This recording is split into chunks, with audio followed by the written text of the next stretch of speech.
Cheerio, good chaps. Today we will take a look at the mighty British Bentley. For a European like me, it is very strange to have the steering wheel on the right side. But is it any good? That's what we're gonna find out. Oi, oi! Throw out your fish and chips, mate.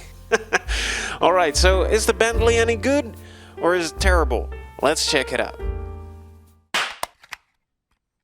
Are you a terrible driver? Do you have a cave where your brain should be? Then this new shirt might just be what you're looking for. Super soft fabrics and highly detailed prints will make you the most beautiful caveman around. Buy it now. Link in the description. So here we are in the Bentley on a British track. And we're gonna just race cleanly. We're not gonna be assholes today. And we're just gonna see how far we can push this car. What quirks, features and quirks. What kind of strangeness we encounter. Besides, of course, the steering wheel being on the wrong side. Who places it there? You crazy British people. Japanese people as well, of course, but let's keep them out of the equation for now. So the Bentley, the steering wheel's on the wrong side. Actually, it's on the right side. But yeah, it's a chunky fellow.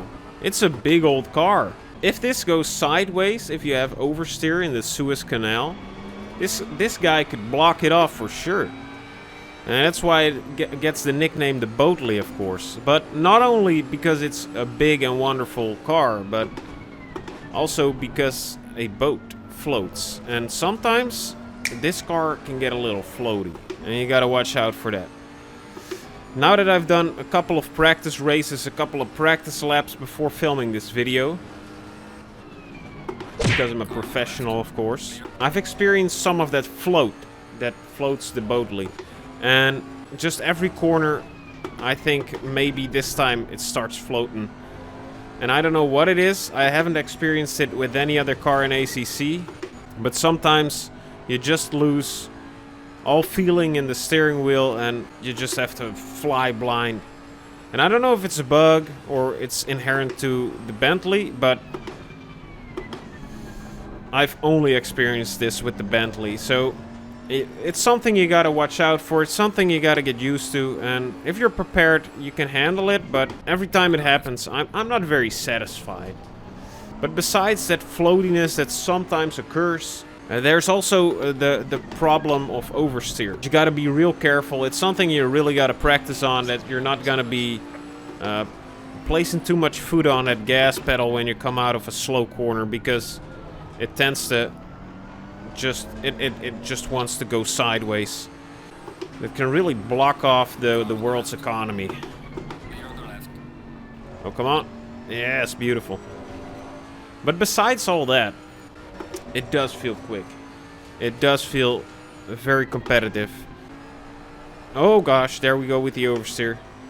When I was driving, let's say the Nissan GTR, it feels a lot more understeery than this beautiful gentleman of a car. This car feels agile. It feels, for its size, its sheer size, it does feel very, very agile. Yeah, I can't come up with any other words to describe it, but it just goes. You point it to the left, it goes left. You don't have to wrestle too much with the braking pedal to get it going. It just does what it's asked. It's like a good old English butler.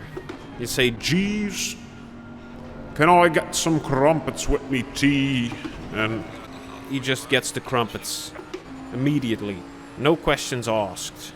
Oi, oi, I've got a message from the Queen. Thank you very much for supporting the channel, lads. Oh, I'm talking about Alex Fleming, Arthur Cabral, and JP, I think this is Scottish, and JP Kelly. Oh, right, fixing to do some good tea and crumpets, Alright, back to the video. So the Bentley, it's a quick and competitive car.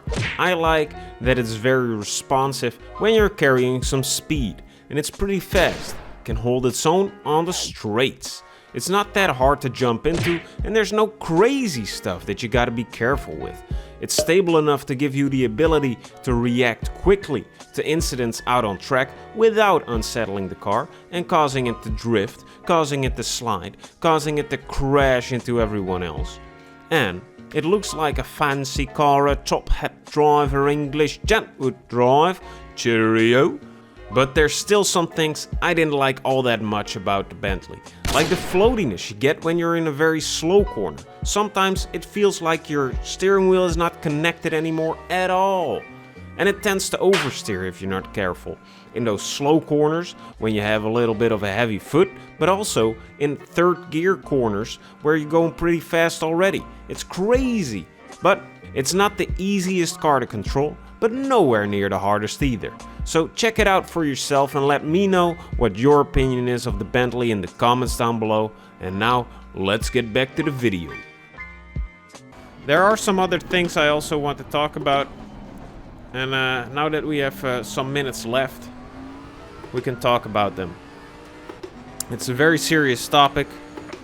It's the TV show Lost. I think there's a lot of stigma around Lost, and I think it's undeserved. People have always told me that the ending of Lost is terrible. But I think it's a misunderstood ending, and people are freaking crazy. Lost, mwah, I've watched it recently all the way through. 6 seasons of craziness on an island, and I kind of loved it. It's TV that isn't made anymore.